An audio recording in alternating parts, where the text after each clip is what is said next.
With that in mind, I'll entertain a motion to approve the minutes of the June 15, 2020 board meeting, item number 9. Do I have a motion to approve those minutes? Mr. White. I make a motion we approve the minutes. Is there a second? Is there a second? Ms. Gardner seconds. Any questions, discussion? Yes, I'd like to make an alternative motion. Please add to the amendment submitted by Mr. White herewith to include the entire letter of March 24, 2020, from me to Dr. Melton referencing construction at elementary school number 13 to include the 32 attachments shown in my letter. Mr. Lovelace, your amendment is out of order. As I've had the opportunity to try to express multiple times, it's not appropriate for another board member to add to the record of another board member. I also have made reference to our policy for adding to the minutes, and you've had opportunity to read that, and your motion does not fit that policy. Any other discussion concerning the minutes?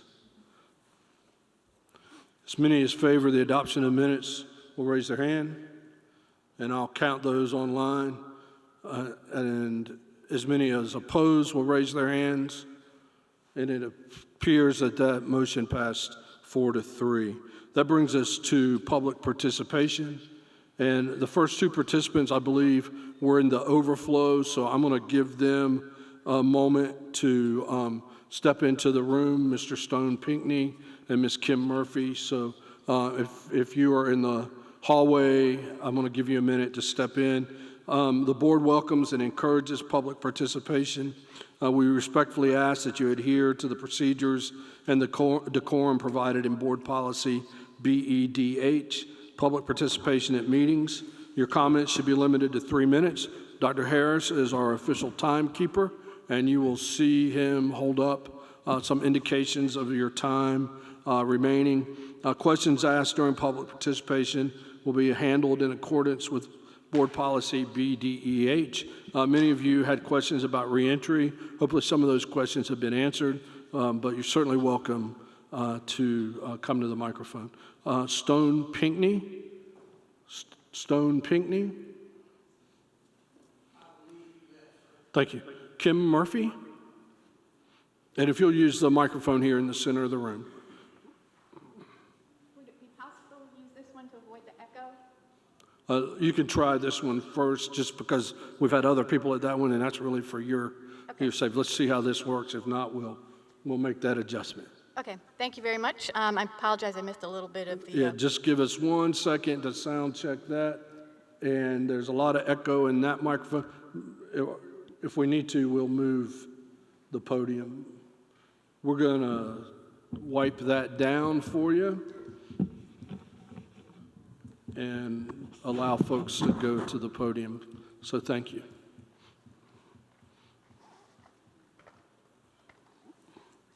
Thank you. I apologize. I missed a little bit of the presentation for the rezoning. But can the district be provided with a report that can identify how many students attending a specific school actually reside in that school's attendance area?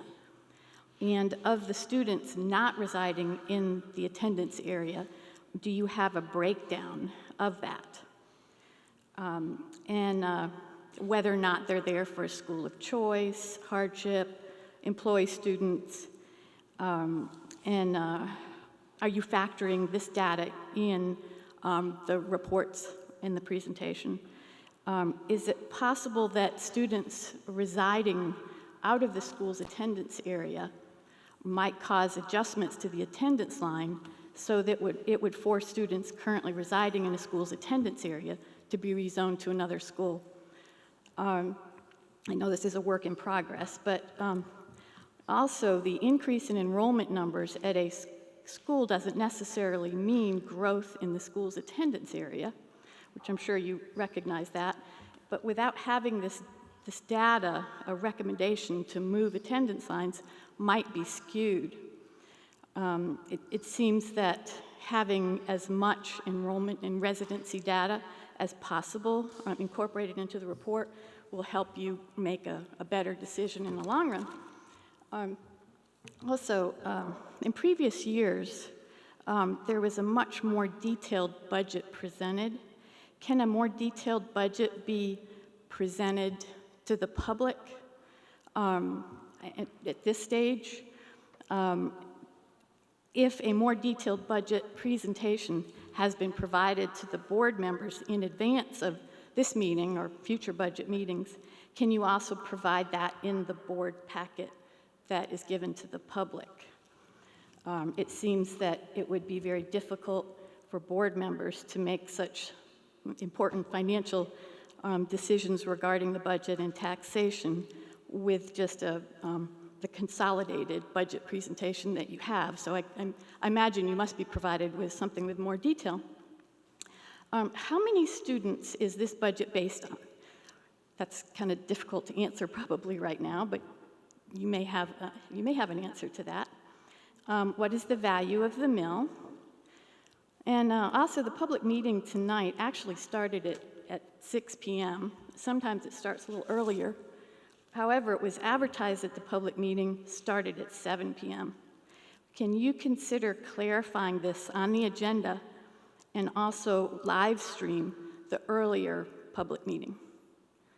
And that's it. Thank you very much. For clarity, I believe the agenda states that the call to order is at 6 p.m. and unless I'm mistaken, I believe we do live stream the beginning of the meeting, but we'll take that into consideration. Thank you. James Ryan. James Ryan. It's been a long night, so I'll try to make this quick. I appreciate it. I'm James Hugh Ryan, Dr. Gary, great principal at Dutch Fork. Appreciate him. I'm not here to, I get enough complaining. I'm a state agency director, so I'm trying to work my state employees back into our office. I deal with about 80-something% of the criminal justice system, so we're trying to get court moving again. I totally understand the position y'all are in. It's a tough position, and I respect that. I'm a 1989 graduate of Irmo High School, Irmo University, we used to call it, and Wofford College and USC School of Law, so I take education very seriously. My son's a freshman at Furman. He graduated from Dutch Fork. We love Dr. Gary coming out for all his state titles. He's proud of his 4 state title rings. And my daughter's a junior, be a junior at Dutch Fork. So I have some skin in the game. One's gone and one's still in. But I would just say this quickly. Nothing beats hands-on. I think we all agree with that, but I know we're in special times. And I respect, like my office, we're doing a Monday, Wednesday, Friday, then a Tuesday, Thursday, and a rotation of that. I understand we've got to be creative here. But I think we have to try at all means to be hands-on. I'm an attorney. Mr. White's an attorney. You learn to practice law in the courtroom, not in the classroom. I spent 27 years in the military between active duty, National Guard Reserve, artillery officer. You don't learn to shoot artillery rounds in a classroom. You go out there, you touch the gun, you load the rounds, and that's how you do it, okay? There's only so much we can learn in a classroom, outside, online. And I've heard people say, I watched my daughter's online stuff, it wasn't good, okay? The United States Department of Defense has never figured out online, and my God, they put a lot of taxpayer dollars into it, okay? But I know it might have to be an option, so I understand that. I would say this, I heard a lot of mention about downtown. I'm in that State House lobby a lot too, okay? I'm around the lobbyists, all that stuff. I understand when the pressures can come. I know there's a lot of special interest involved in all this. I'm not getting into the politics of all this, because this isn't about politics, but unfortunately that's what it's coming to. And the left has their agenda, the right has their agenda, but I know every one of you, and most of us in this room, are about these kids, protecting these teachers too. That's important. But we can't live in fear, and we're all taking risks. You're all taking risks right here, being here tonight. Every one of us, the waitresses, the auto workers, the meat packers, we can't totally eliminate the risk. There may never be a vaccine, so we can't lose this generation of kids. My kids are one's done, one's almost done. I'm more worried about the elementary kids. So we gotta, you're gonna face the pressure from the lobbyists, from the unions, from the special interest groups, and I see so many times in that lobby downtown that these groups give in to those special interests. I ask y'all to stand strong. You're leaders, and I appreciate y'all taking this time. So that's all we have to say about it. I will say athletics, I think it is very important. My son learned just as much from Tom Knotts and Nick Pelham as anybody. He went to Furman, made the all-academic honor roll for the Southern Conference, and that's because of you all. That's because of Richard and Lexington 5. Thank you, Thank Mr. you. Thank you, Ms. Let's get Ryan. these kids in school. Thank you. Angie Lee. Thank you. Rebecca Blackburn Hines. And I apologize if I mess up any of these names. I'll ask for your forgiveness now. I think I got that one okay. You did. Thank you, Board of Trustees, Dr. Melton. Thank you for your time this evening. We have two little girls, one who is a rising second grader at Lake Murray Elementary. As with many other families, the last several months have been extremely challenging, balancing the educational, social, and mental needs of our children while being working parents and being responsible members of our community, trying to keep our family and others healthy. We understand that the district is faced with an unprecedented situation that carries many unknowns and lacks any clear, correct answers. There is not one right decision, and there are probably several wrong ones. We get it. However, even with all of these uncertainties, the stakeholders in our district should be able to expect and demand clear leadership and dialogue from our elected board members and our administration.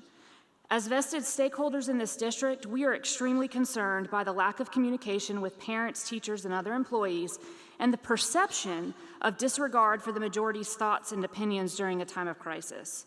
Over the last month, several districts have put out comprehensive data-driven plans for reopening schools like Fort Mill. We are one of the top districts in this state. We should be leading the charge in forming reopening plans, whatever they would be.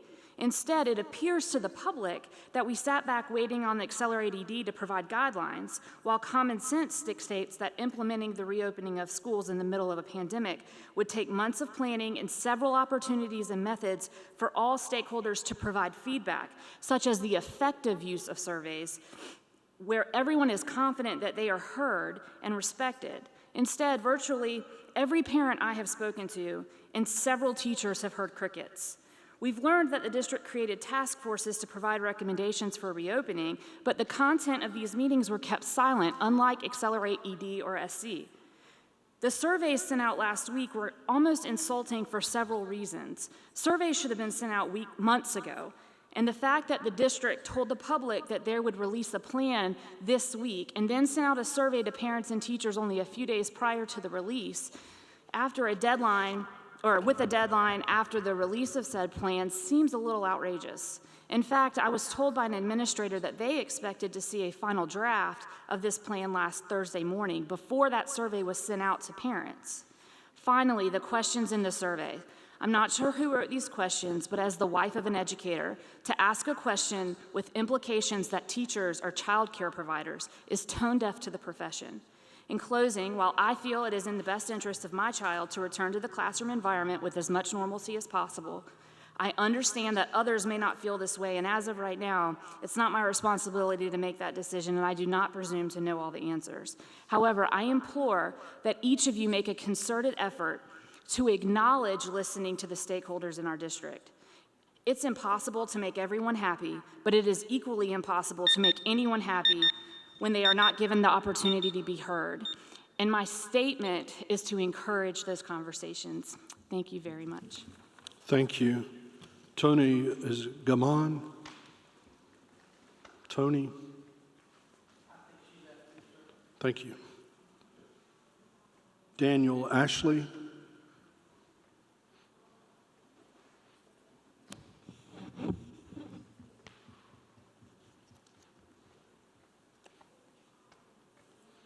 Thank you, and I'll be brief. My name is Daniel Ashley. I represent the Lexington branch NAACP. I'm the vice president. I have 3 questions. I'll be brief. How will this technology be implemented in students residing in rural areas who do not have access to the internet? And also, how will parents be held accountable for the virtual dynamic? And then finally, will there be a visual on how the classroom setting will look like for students? Thank you. Thank you. Cynthia Hope Clark.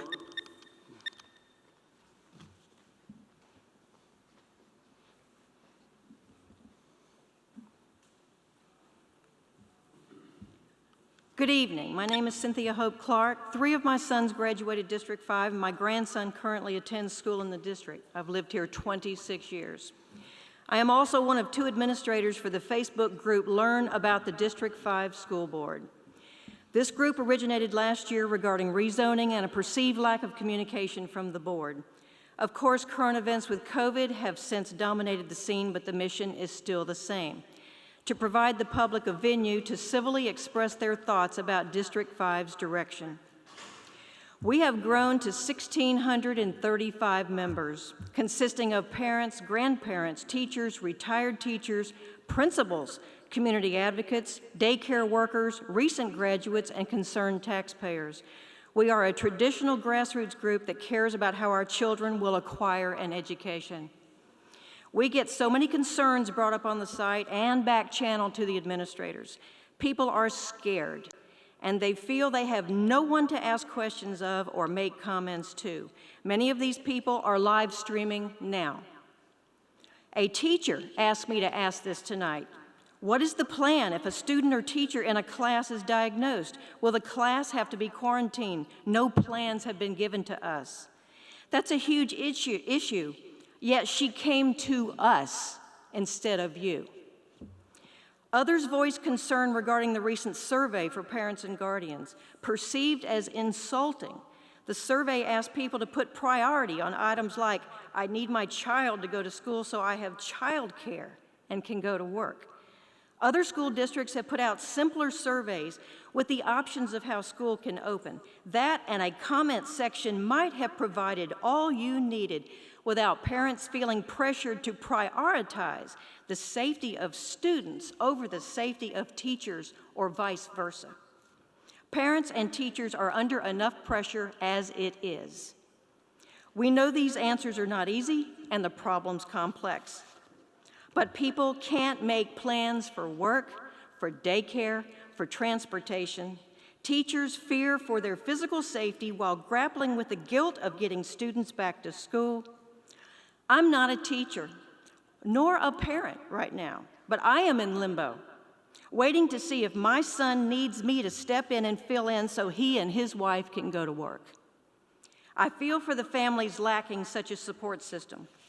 After tonight, after everything I've heard, don't you think we need to push back opening these schools? Everyone is concerned. The emphasis should be exceptional quality of education for kids, peace of mind for parents, a rewarding work environment for teachers, and safety for all. Our group doesn't hate, and we don't wish people harm. We only wish for leadership with open communication. Dr. Mike Nunnery.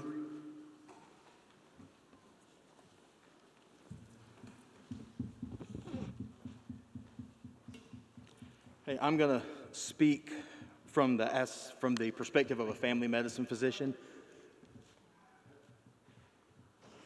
I'm sure everybody here, or maybe everyone here, doesn't know about the statement that was put out by the Academy of Pediatrics that kind of led into the whole thing about going ahead and reopening schools, that they feel that schools need to go ahead and be reopened for a multitude of reasons. And as a family physician, I also see children, but I also see their parents and their grandparents and their great-grandparents. I have a lot of patients who are students in this district. I have a lot of patients who are teachers and coaches in this district.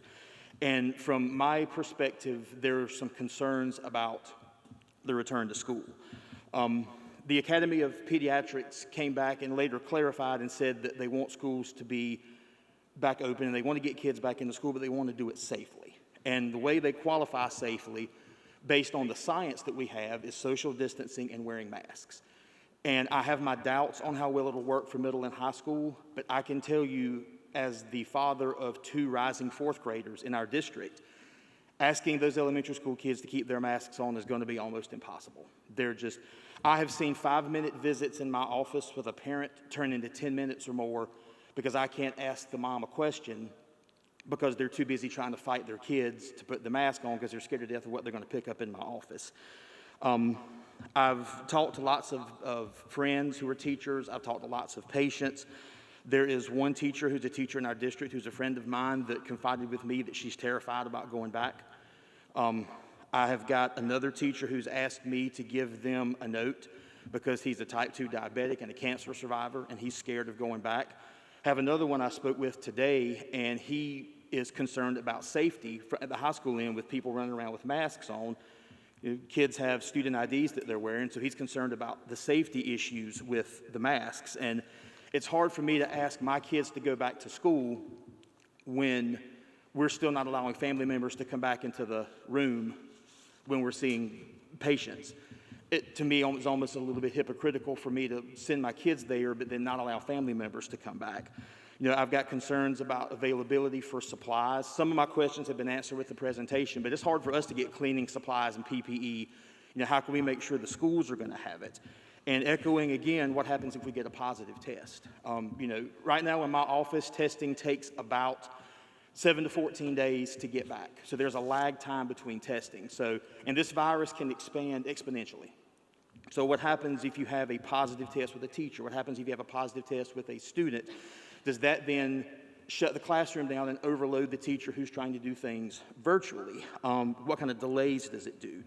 The data is really unsure, and if you have children like mine, they're potentially exposures every day because they live with me and what I may bring home from work. So the last thing I just wanted to say is all of us, I think, have a goal of returning to school, but I just have some concerns about how we're going to get it done in the safe manner that has been recommended without causing further delays to the school. Thank you, Dr. Thanks. Nunnery. It's Stacy, is it Rinsel? Reinsel, my apologies.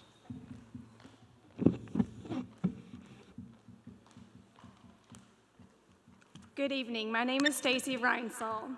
1 year ago, my family moved to Chapin from Dallas, Texas. We hand-selected Chapin for one purpose, D5. Before we moved, I researched each action of each board member. I knew the school's scores, I knew the ins and the outs of the leadership, and I knew that despite a few negatives, we had landed home. Fast forward to COVID and uncharted territory. Uncharted, however, does not have to mean uneducated, unprepared, or unavailable. Sadly, those adjectives describe our current educational system. We are a vastly rich community with resources other South Carolinian communities do not have. I researched. We should be paving the way through this pandemic, not drowning behind. You have subcommittees that I had to learn about through Facebook. No one in the public knows who resides on these committees. Unknown people have become the voice of my child, of our children, of our community, our parents. Why is there such a lack of communication from the district and the board to the public? Parents received a tasteless survey. Many parents voiced their disdain for the terrible undermining verbiage. For you to ask me as a parent to prioritize between my child or my teachers is disheartening. They are equally important to me. Equally disheartening is the last-minute timing that says you're simply checking a box. You really don't care what my opinion is. My child's elementary school teacher was amazing, a true godsend during the closure. On the other hand, we didn't have such great luck with the high school.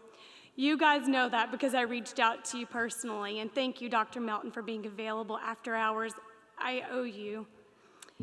Being a teacher, principal, superintendent, or board member requires forward thinking. It requires leadership. It requires thinking outside of the box, but most importantly, it requires communication. We parents are scared. We are not privy to these faceless committees that you've created.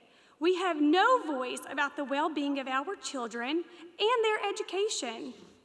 I am made to sit on the sidelines until you announce that I'm demanded to become a homeschool teacher, in which I am grossly underprepared for. I am to be the voice of my children. We all know that parents are the best voice for their children. I salute our teachers, our unsung heroes, and I bet you they're just as scared for the future as we parents are. The teachers need better leadership to move education forward despite a pandemic. Procrastination must stop, communication must begin. I'm ready to listen, to learn, and I fully support you, but I must feel like an active participant in my children's future. Thank you. Thank you. That concludes public participation.